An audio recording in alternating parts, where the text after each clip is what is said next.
مظہر یعنی جس کے ذریعے سے صفات اس کی جو ہے کیا نام ہے جو کوالٹیز ہے وہ سمجھ کے ابھر کر سامنے آئے, جس کو دیکھنے سے سمجھ میں آئے کہ ہاں ان کا خدا کیسا ہوگا. بالکل اسی طریقے سے کہ جیسے مولا عباس کو لوگ دیکھتے تھے تو کہتے تھے کہ ہاں ان کا بابا علی کیسا رہا. اللہ جناب علی اکبر. مظہر کا مطلب بتا رہا ہوں تاکہ بچوں کی سمجھ میں آئے کہ مظہر کا مطلب کیا. مظہر صفات خدا, خدا رازق ہے. خدا خود آ کر اپنے ہاتھ سے رزق نہیں دے گا, وہ ہاتھ والا خدا ہم نہیں مانتے. مظہر صفات خدا. اب یہ اہل بیت بتائیں گے کہ رزق کیسے بانٹا جاتا ہے. آسمان والے آ جائیں تو ان کو بھی رزق ملتا ہے, زمین والے آ جائیں تو انہیں بھی رزق ملتا ہے. یہ در تو ایسا در ہے, توجہ ہے نا, یہ در تو ایسا در ہے. مجھے انصاف سے بتائے, اتنا بڑا مجمع بیٹھا ہوا ہے, آخری فرد تک کی میں توجہ چاہتا ہوں. انسانوں کی غذا الگ ہے, کھانے پینے کی چیزیں الگ ہیں, حیوانوں کی غذائیں الگ ہیں, فرشتوں کی غذائیں الگ ہیں. توجہ ہے نا, ہر دنیا میں بسنے والی مخلوق کی غذا الگ ہے. دنیا تو چھوڑیے, اسی دنیا میں ہر ایک کی غذا الگ ہے. کھانا جو ہم لوگ کھاتے ہیں وہ ہر ایک کی الگ ہے. جو انسان کھاتا ہے وہ حیوان نہیں کھاتا. جو حیوان کھاتا, حیوان میں بھی کوالٹیز ہیں. وہ جو مثلا جو شیر کی غذا ہے وہ بکری کی نہیں ہے, جو بکری کی غذا ہے وہ شیر کی نہیں ہے. اور بہت سے جانور تو توجہ ہے نا, اور بہت سے جانور تو ایسے ہیں, بہت سے جانور ایسے ہیں کہ جو کچھ کھاتے ہی نہیں ہیں بلکہ صرف ہوا پی کے رہتے ہیں, وہ ہمیشہ زندہ رہتے ہیں. ان کی غذا ہوا کو قرار دیا ہے. کچھ جانور ایسے ہیں کہ جو صرف پانی ایک مرتبہ پی لیا 2 سال تک زندہ ہیں. اب ان کو نہ کچھ کھانے کی ضرورت ہے نہ پینے کی ضرورت ہے. یہ تو دنیا میں ہے. آپ توجہ ہے نا آپ کی, یہ تو دنیا کے لوگوں کی, خدا کی مخلوق کی جو دنیا میں پائے جاتے ہیں ان کی غذاؤں کی قسمیں ہیں الگ الگ. اب ذرا مجھے بتائیں, کیا آسمان کے فرشتے چاول کھاتے ہیں؟ کیا آسمان کے فرشتے روٹیاں کھاتے ہیں, گیہوں یا جو کی روٹیاں کھاتے ہیں؟ لیکن یہ شرف صرف اور صرف در زہرا کو حاصل ہے. جو فرشتے کچھ نہیں کھاتے, در زہرا کی بنی ہوئی روٹیوں کو لے کر جاتے ہیں. سلمان پر محمد و آل محمد.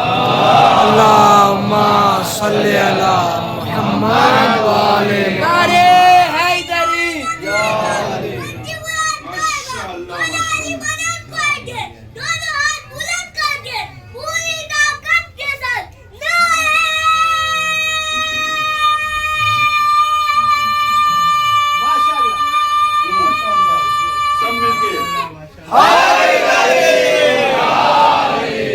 ہم سب کا مولا علی علی, ہم سب کا مولا علی علی, آدم کا مولا علی علی, عیسیٰ کا مولا علی علی, موسیٰ کا مولا علی علی. نعرہ حیدری. لہذا ہر مخلوق کی غذا الگ ہے. فرشتوں کو کھانے کی ضرورت نہیں ہے, ان کو روٹیوں کی ضرورت نہیں, لیکن ضرورت ہے تو جناب زہرا کے ہاتھ کی بنی ہوئی روٹی.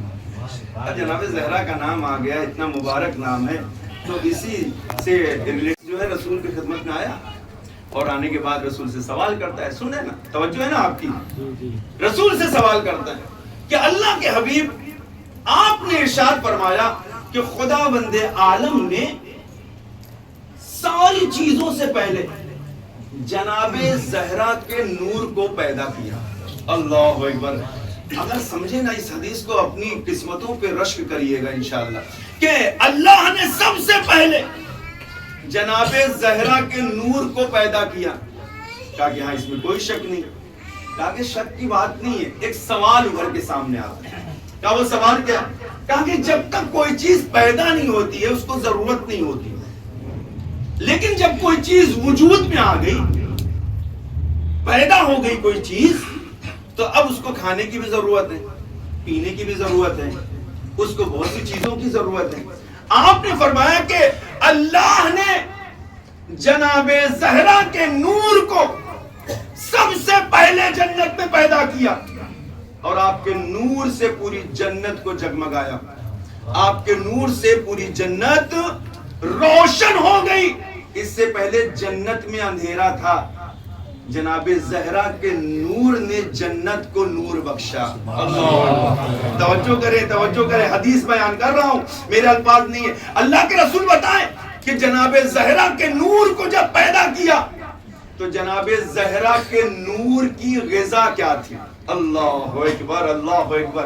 یعنی ہر چیز کی ایک غذا ہے نا، میں نے بتایا نا، ہر زمانے میں جہاں پر بھی ہو، اگر وہ تخلیق ہو گئی ہے، چیز وجود میں آ گئی ہے، اب وہ جس جگہ ہوگی وہاں کے حساب سے اس کی غذا ہوگی. تو اس نور کی غذا کیا تھی؟ وہ نور جناب زہرا کی غذا کیا تھی؟ پیغمبر مسکراتے ہیں، مسکرانے کے بعد کہتے ہیں تو نے بہترین سوال کیا ہے، اچھا سوال کیا ہے. ہر مخلوق کی ایک غذا ہوتی ہے، لیکن تجھے میں بتا دوں کہ خداوند عالم نے نور فاطمہ الزہرا سلام اللہ علیہا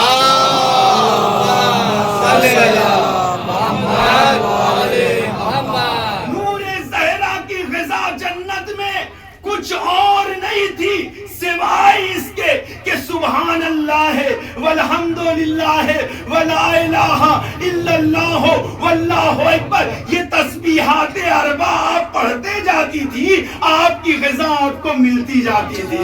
صلوات پڑھے محمد و آل محمد.